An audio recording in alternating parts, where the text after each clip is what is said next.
André, irmão de Pedro, e Filipe, também que era de Betsaida. Vou pescar, disse-lhes Simão Pedro. E eles disseram, nós vamos com você. Eles foram e entraram no barco, mas naquela noite não pegaram nada. Ao amanhecer, Jesus estava na praia, mas os discípulos não o reconheceram. Ele lhes perguntou, filhos, vocês têm algo para comer? Eles responderam que não. Ele disse, lancem a rede do lado direito do barco e vocês encontrarão. Eles a lançaram e não conseguiam recolher a rede. Tal era a quantidade de peixes. Dê uma glória a Deus aí, irmão. Pede oportunidade não, irmão. O discípulo a quem Jesus amava disse a Pedro, é o Senhor. Simão Pedro, ouvindo dizer isso, vestiu a capa, pois a havia tirado, e lançou-se ao mar. Os outros discípulos vieram no barco, arrastando a rede cheia de peixe, pois estavam apenas a cerca de 90 metros, muitos têm aí 200 côvados, da praia. Quando desembarcaram, viram ali uma fogueira, peixes sobre brasas e um pouco de pão. Disse-lhe Jesus, tragam alguns dos peixes que acabaram de pescar. Simão Pedro entrou no barco. Esse cara era um cavalo, irmão. Simão Pedro entrou no barco e arrastou a rede para a praia. Ela estava cheia, tinha 153 grandes peixes. Ele era muito forte, irmão. Embora houvesse tantos peixes, a rede não se rompeu. Jesus lhes disse, venham comer. Nenhum dos discípulos tinha coragem de lhe perguntar, quem és tu? Sabiam que era o Senhor. Jesus aproximou-se, tomou o pão e o deu a eles, fazendo o mesmo com o peixe. Esta foi a terceira vez que Jesus apareceu aos seus discípulos, depois que ressuscitou dos mortos. Senhor, essa é a tua palavra. Derrama sobre os teus filhos. Esse é o Evangelho de João, que fala do Filho de Deus, que fala do poder do Filho de Deus. Pai, é o Evangelho do amor, é o Evangelho, Senhor meu Deus, do derramar da tua presença. Senhor, fala com o teu povo, fala com os teus filhos. Que eu diminua aqui, que o Senhor cresça, que o Espírito Santo de Deus venha inundar mais, porque essa igreja está inundada, Senhor, da tua presença. A atmosfera é total da tua presença. Seja repreendido todo o agir de Satanás, todo o agir daquele sobre a mente, sobre a cabeça, sobre o raciocínio, sobre os ouvidos, sobre os olhos do meu irmão, dessa pessoa que veio aqui, seja repreendido todo o domínio das trevas, que de repente estava sobre você, caia por terra em nome de Jesus. Todo agir de Nosferatus, todo agir de Lilith, todo agir de Asmodeus, tudo aquilo que tenta controlar a tua mente, te deixar com sono, caia por terra agora em nome de Jesus. Tu te mantém atento na palavra de Deus. Em nome de Jesus. A igreja diz amém. O pastor Fábio disse que essa igreja é ensaiada, irmão. Então vocês têm que estar ensaiados. Amém? Irmãos, estavam todos ali no mar da Galileia, um cenário bucólico, um cenário onde muitas vezes Jesus estava ensinando, falando, levando a sua palavra. 7 discípulos se encontravam ali, como já foi lido aqui no texto. Esse texto vem ensinar muita coisa para eles. Com certeza tem muito mais coisas que eles aprenderam aqui com esse texto. E eu tentei extrair algumas coisas que fortalecessem a nossa fé. Que de repente esclarecesse aquilo que estava acontecendo na tua vida. Você tinha que acordar. Tinha que despertar, de repente, de uma sombra que você estava vivendo. Despertar, de repente, de uma cegueira momentânea que você estava passando. Despertar de uma situação de esfriamento. Despertar de uma situação que, de repente, você estava com Jesus, mais distante dele. Todo mundo, muitas pessoas que você conhece dizem que estão com Jesus, não é verdade? Mas estão distantes dele. Aí muitos dizem que podem ser católicos, podem ser espíritas, podem ser crentes. Que isso, pastor? Não, podem ser crentes. Eles dizem que estão com Jesus, mas estão distantes dele. E os apóstolos Aqui só tinha discípulo, só apóstolo. E não é agora que alguém se declara apóstolo. Esses homens eram os apóstolos. Não é agora, eu sou apóstolo, eu sou bispo, eu sou apostila, não. Declara. Lá eram declarados que eles eram os apóstolos. Tem gente que chega e fala, não, agora eu sou... Não, lá eles eram os apóstolos, os 7. Eram 12. Um tinha traído, um tinha morrido. Depois eles iam escolher Matias lá para frente. Então, dos 11, 7, grande maioria, pastor Santos. Só tinham 4 que estavam fora desse lugar aqui. E os 7 estavam, mesmo com Jesus já tendo aparecido, eles estavam meio devagar. Eles não estavam vivendo a plenitude que eles tinham aprendido com Jesus. De repente você aprendeu a plenitude com Jesus, mas você não está vivendo a plenitude com Jesus. Nesta noite, o fogo do Espírito vai cair. Amém. O amor de Deus vai te Amém. conquistar. Você vai ser aquecido Amém. pelo amor que vem dos céus. E você vai dizer, vou voltar a viver a plenitude que Jesus tem para a minha vida.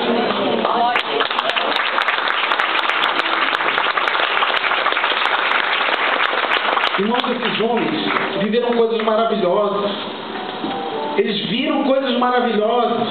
Eles viram milagres impressionantes. Por isso que eu fiz questão de ler o versículo 30, que não dava para escrever o que eles viram, pastor Santos.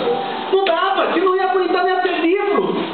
Esses homens viram coisas impressionantes, irmão. Impressionantes. Mas aqueles que tinha prometido morreu. E quando eu estava estudando, eu disse, não, essa foi a primeira vez. Não, mas fala aqui no final que era a terceira vez que tinha aparecido para os discípulos. Jesus já tinha aparecido para eles. Não era mais para eles estarem tristes dizendo que o mestre deles morreu. Não era mais para eles estarem em desespero dizendo, e agora? Existe uma teologia que diz que eles pensavam que, mesmo eles estando vendo aqueles milagres, que Jesus ia tomar uma espada porque eles eram judeus e conquistar. Muitos querem dizer que Judas o traiu por causa disso. Que uma teologia fala que, uma parte da teologia fala que Judas o traiu porque ele acreditava que Jesus ia ser o Davi, que ia conquistar um reino terreno. Ele não entendeu de conquistar um reino espiritual. Muitos discípulos desses eram influenciados por Judas, mas não traíram Jesus. Judas o traiu. Mas eles já tinham visto Jesus. Jesus já tinha chegado assim para Tomé, que é dízimo, e disse, toca aqui. Toca nas minhas pisaduras. Tomé já tinha tocado. Aí ele disse, porque viste e creste, porque tocaste e creste. Bem-aventurado aqueles que não vão ver, que somos nós. E vamos ver. Muito mais bem-aventurado você é que Tomé. Porque você não viu. Você não viveu. Você está lendo aqui. Você está vendo milagres acontecer agora, mas você não estava presente com Jesus. Ei, você que foi chamado aqui nesta noite, eu não sei o que você está passando. Você de repente não conviveu com Jesus. Mas Jesus vai te mostrar que até hoje Ele faz milagres na tua vida. Que Ele transforma a tua história. Que Ele muda a tua história. Que Ele vai te levar a um nível diferente. Ele tira você da tristeza que você está passando e te leva para a alegria. Ele tira do tormento e te traz a paz. Mas esses homens, eles estavam, mesmo vendo Jesus ressuscitado dos mortos, a promessa tinha se cumprido, Ele tinha ressuscitado ao terceiro dia, Ele já tinha aparecido para eles. Eles estavam no cenário onde eles viviam com Jesus, e que no capítulo 5 de Lucas, de 1 a 11, Ele tinha chamado aqueles homens. Era o mesmo mar da Galileia. Possivelmente eram os mesmos barcos de João, dos filhos também de Zebedeu. João era o pai de Simão Pedro e de André. De repente era o mesmo barco, eram até de repente as mesmas redes. Só não podia ser a mesma história. Porque quem encontra com Jesus não pode voltar atrás. A história tem que ser diferente. Amém. Mas Jesus, Ele nos ama. Ele é o bom pastor. Não queira de nós que sejamos às vezes o bom pastor, porque não nos compare a Jesus. Nós queremos ser como Ele. Nós queremos e treinamos ser lapidados perfeitamente. Não deixe Satanás colocar na sua cabeça, mas o pastor não fez isso. Não. O bom pastor é Jesus. Nós queremos que você reconheça isso na sua vida. Nós queremos dar exemplo com a nossa vida com isso. Mas muitas vezes nós não conseguimos. Porque enquanto estivermos aqui, a nossa carne milita contra o Espírito. E bom é o Pai que está nos céus. E Jesus está nos céus. Então não deixe Satanás colocar na sua cabeça, mas o pastor não me ligou quando eu precisava. É porque de repente a mãe do pastor estava lá na UTI. Ele estava lá orando 24 horas por dia pela mãe dele. Mas Satanás colocou na sua mente, o pastor não me ligou.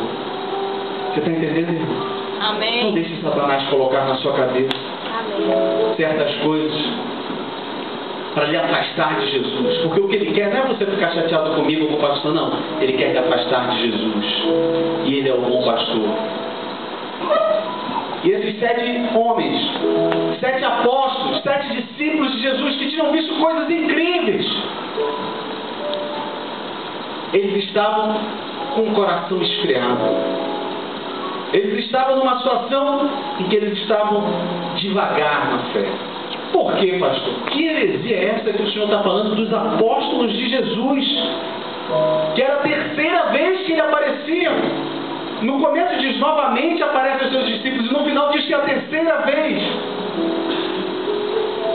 Porque no capítulo 5 de Lucas, eles fazem uma pesca maravilhosa. E diz que aquela é maravilhosa e essa daqui é milagrosa. Por que, pastor? Calma que o mistério vai ser revelado. Eles pescaram também muitos peixes. E nessa também muitos peixes. Nessa só diz o número, na outra não diz, mas diz que eram muitos peixes. Calma, irmão. Vira para o seu irmão e diz, calma. Aguarda. E o rolo vai desenrolar. Então ele chegou. Aqueles 7 homens tinham voltado, depois de terem dito que iam largar tudo para seguir Jesus. No versículo 11 do capítulo 5 de Lucas, ele diz: larguem tudo, porque eu vou te ensinar a ser pescadores de homens. E eles largam tudo, deixam tudo para trás, deixam as redes, deixam o barco e seguem a Jesus. Mas aí diz essa história que eles não tinham nada para comer. A necessidade veio. A dificuldade apareceu. E eles esfriaram. Mesmo tendo visto Jesus ressuscitado. O que Jesus quer ensinar com isso? Que mesmo você tendo errado, Ele continua fiel na sua vida. Mesmo você tendo enfraquecido, Ele sempre vai te dar uma palavra de ânimo para você voltar atrás. Ele sempre vai permitir que aconteçam situações na sua vida para dizer: ei, você podia ter morrido, você podia ter passado fome, você podia estar dentro de uma UTI, mas eu te amo e eu te protegi. Amém. E eu estou te chamando de volta. Amém. Volta para a casa do Pai. Amém. Ele chegou e ao amanhecer diz que Jesus estava na praia, no versículo 4, mas os discípulos não o reconheceram. Porque, irmãos, quem volta atrás às velhas obras não é pecado não, irmão. Eles não voltaram para o pecado não, pastor Santo. Não foi que eles voltaram para o pecado. Eles voltaram para o lugar que eles tinham dito que tinham largado. Eles voltaram porque o coração deles estava dizendo: eu preciso de sustento material em vez de Jesus na minha vida. E eles tinham escutado de Jesus: não se preocupe com essas coisas. Vocês já viram os lírios do campo se preocupar? Vocês já viram as aves do céu se preocupar? Jesus já tinha ensinado isso para eles. Jesus já tinha mostrado para um deles de tirar a moeda da boca do peixe. Jesus já tinha pego 5 pães e 2 peixinhos, multiplicado para um monte de gente, e tinha sobrado 12 cestos cheios. Jesus já tinha feito a pesca maravilhosa de Lucas 5 e tinha chamado eles. Então eles sabiam que o sustento estava com ele, mas eles tinham esquecido. Jesus é bom, Ele nos ama tanto que Ele permite coisas nas nossas vidas que aconteçam, porque Ele está vendo o que está faltando no nosso coração. Ele sabe que está no arquivo da nossa mente lá atrás, guardado numa gaveta fechada, às vezes a 7 chaves. Ele permite que alguma coisa aconteça na nossa vida, que abale o nosso coração, as nossas emoções, para que essas 7 chaves sejam destrancadas. Para que venha um pastor no púlpito, para que de repente você lendo a palavra em casa que já estava sendo esquecida, aquela Bíblia há muito tempo não era aberta, mas que você abra e Ele te dê um rema, uma palavra que venha a esquentar seu coração outra vez. Que venha a dizer: ei, acorda, porque você está caminhando lá para o fundo do poço e eu quero te resgatar, te trazer de volta à superfície, te trazer para respirar, porque eu sou o teu respirar, eu sou o teu fôlego de vida, diz o Senhor. Eles não reconheceram a Jesus quando Ele estava na praia. Eles tinham passado a noite inteira voltados às velhas obras. Pastor, eu não dava dízimo, passei a dar glória a Deus, cresci, agora não dou de novo. Pastor, não dava oferta, agora cresci, também não dou de novo. Pastor, eu acreditava nisso, agora voltei. Pastor, agora eu saí de 3 empregos, só estou em um, Deus está me sustentando. Pastor, eu enfraqueci, voltei a 3 empregos, não tenho tempo para nada na igreja, quero fazer tudo que eu posso lá fora. Você está entendendo, irmão? Aconteceu com 7 discípulos. Já tinha morrido um, só tinham 11. 7 apóstolos. Não que eles se intitularam, mas que Deus colocou eles como apóstolos. Você está entendendo a diferença? Que isso pode acontecer com qualquer homem, mas não é desculpa para permanecer no erro. E Jesus está ensinando aqui que Ele sempre vai ter uma palavra rema para resgatar você, para trazer você de volta, para trazer você do fundo do poço, para trazer você do engano, para trazer você do pecado, para trazer você da frieza, para trazer você de quase a morte eterna. Porque se de repente você morrer naquela situação, você vai ter a morte eterna. Mas Ele não quer isso para a sua vida. Ele quer que você tenha a vida em abundância. Amém. E você tem que ouvir o que o Espírito diz à igreja do Senhor. Eles olharam com os olhos naturais. Eles estavam a 90 metros de Jesus, porque o barco estava a 200 côvados. Mas eles olharam Jesus na praia e eles não reconheceram Ele, pastor. Porque quem está longe de Jesus começa a ter escama nos olhos, começa a voltar a ter os olhos naturais. Você fala de Jesus aí fora para as pessoas: eu sei desse Jesus, eu já tenho esse Jesus. Quem já ouviu isso? Porque elas olham Jesus com os olhos naturais. Elas até sabem que Ele é Filho de Deus, mas elas não conseguem vê-lo como Filho de Deus. Porque quem o vê como Filho de Deus sabe que somente Ele é o caminho, somente Ele é a verdade, somente Ele é a vida. Elas estão olhando com olhos naturais. Eles estavam olhando com olhos naturais. O coração esfriou. Eu creio em Jesus. Eu até batizei, pastor, até já tomei a Santa Ceia, vou até tomar hoje, voltei hoje. Depois de eu estar para lá dos montes, voltei para tomar a Santa Ceia. Mas Jesus quer dizer: fica comigo para você ter vida em abundância. Fica comigo para eu te livrar de todo o mal. Eles falam, Jesus chega para ele e diz, ele lhes perguntou: filho, vocês têm algo para comer? No versículo 5 ele diz, eles responderam que não. A necessidade estava direcionando eles. E Jesus sempre vai na ferida, irmão. Jesus é o médico dos médicos, doutor Júlio. Você pode ter um monte de sintoma, Ele sabe qual é a causa. Por isso que Ele é o médico dos médicos. Você pode, não, estou com dor de cabeça, estou com um negócio no estômago, então não sei o quê. Não, é tal coisa no seu fígado. Você toma um negócio pro fígado, estou falando bem naturalmente. Passa dor de cabeça, passa dor na barriga, não é verdade? Tem gente que vive tomando remédio para dor de cabeça, só que passa porque é um analgésico, mas você tem que ver a causa. E quando você vai na causa, nunca mais tem dor de cabeça. Você está entendendo?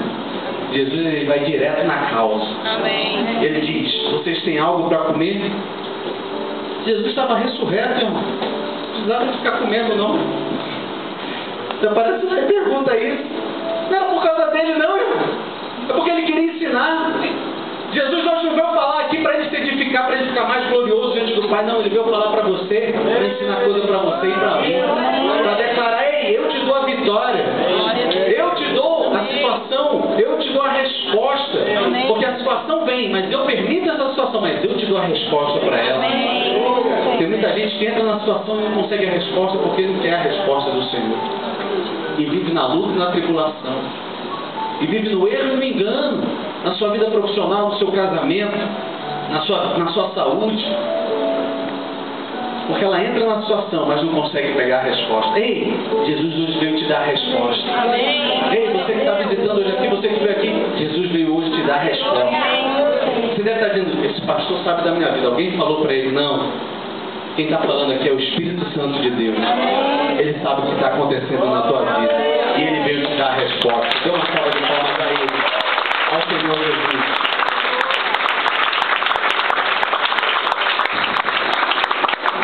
Sempre, irmão, porque nós somos seres humanos.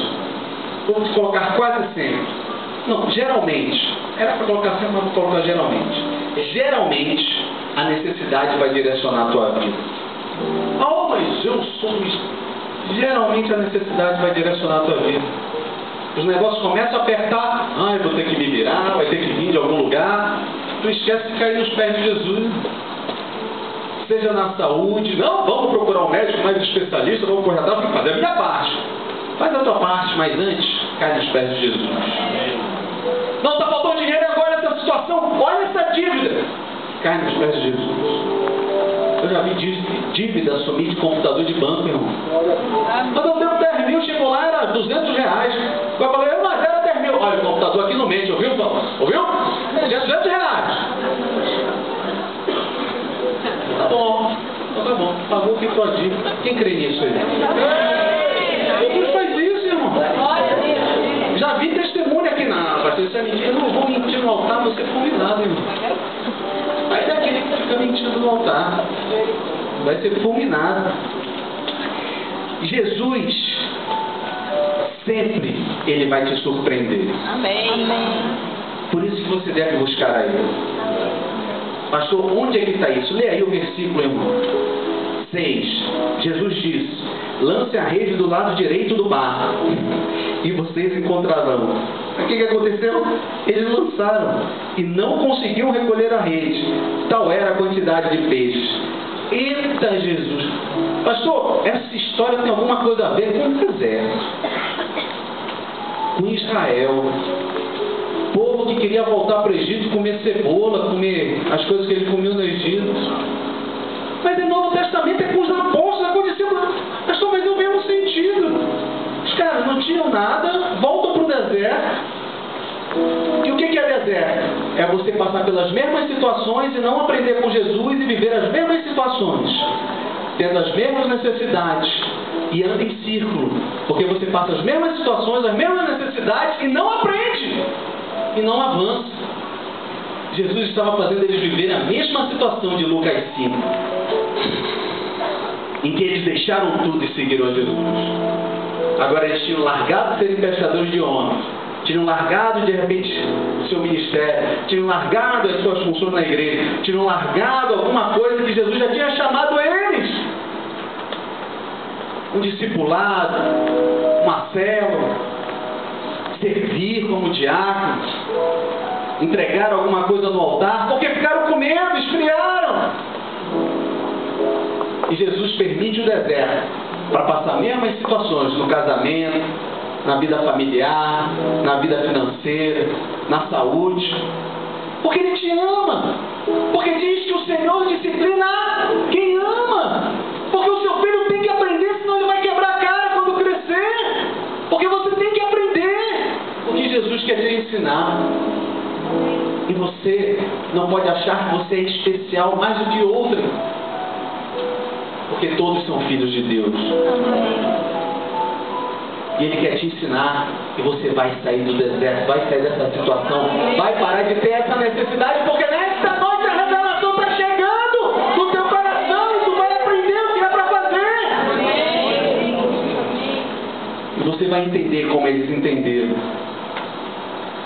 Quando eles entendem, olha só, irmãos, o que diz aqui, versículo 7. O discípulo a quem Jesus amava disse a Pedro: é o Senhor. Irmãos, tem gente que eu estou falando aqui não entendeu, não captou a mensagem, não conseguiu entender o que eu estou falando, irmão. É um Pedro. É um Pedro. Mas tem João aqui dentro também. Amém. Tem aquele que encosta a cabeça no peito do Senhor. Amém. O discípulo amado. Aquele que escuta o coração de Jesus. Aquele que sabe que ele o ama. De repente ele passou por um momento de tribulação. Ele passou por um momento em que ele não entendia que era para ele continuar fazendo o chamado que Jesus deu para ele, que ele ia ser suprido em tudo. Era uma situação, uma necessidade. Ele foi colocado à prova, mas ele ia vencer aquela provação, ia ser aprovado diante. Existem Joãos aqui, e vocês estão dizendo: é o Senhor que está falando comigo. E quem é João tem que trazer quem é Pedro, e trazer a revelação e falar: acorda aí, vira para o Senhor e fala: acorda aí, é o Senhor que está falando. Está falando. Está entendendo, irmão? Simão Pedro, ouvindo dizer isso, vestiu a capa, pois havia tirado e lançou-se ao mar. O que ele estava, irmão? Em outras Bíblias fala que ele estava... Ele estava nu. Irmãos, quem está longe de Jesus, a Bíblia diz, lógico que esse contexto, né? Estudando teologicamente, você está pobre, cego, você é pobre de espírito, pois espíritos malignos que se dizem espíritos de qualquer tipo estão afligindo a sua vida. Você está cego porque você não tem discernimento espiritual, e você está nu porque a carne domina a sua vida, e nisso você é envergonhado, você mostra as suas vergonhas, porque você não está santificado para fazer no casamento. Você está entendendo, irmão? Tudo isso é um estudo teológico que fala pobre, cego e nu. E Pedro estava nu, porque ele tinha voltado atrás. Ei, quando você volta atrás, seja no seu ministério, você pôs a mão no arado e voltou atrás, não é por mim isso não, irmão. A sua vida com Deus. Deus sempre vai ter gente para pôr na igreja, sempre vai ter gente, mas a sua vida com Deus, você vai estar nu diante dele, porque você está tirando o manto que ele colocou para você exercer aquela função. Ele está tirando o manto. Quantas vezes já escutaram isso de? Quantas vezes você já escutou de pessoas que receberam o manto azul? Quantas vezes já falaram que manto azul é para o louvor? Não é verdade? O pessoal do louvor sabe que manto azul, a pessoa entra, de repente sai do louvor. Eu não sei, tu recebeu o manto azul, tu tirou como? Tu tirou aquilo que Deus te deu. Porque Deus é que dá dons aos homens. Deus é que te coloca o manto. Sabe o que os pastores fazem? É te chamar, te desafiar para exercer aquele dom. Você toma conta de tal lugar? Eu tomo. Você está em tal lugar? Eu fico. De repente ele está tendo um discernimento de Deus para te chamar a exercer aquele dom. E sabe o que aquilo vai fazer? Não te matar.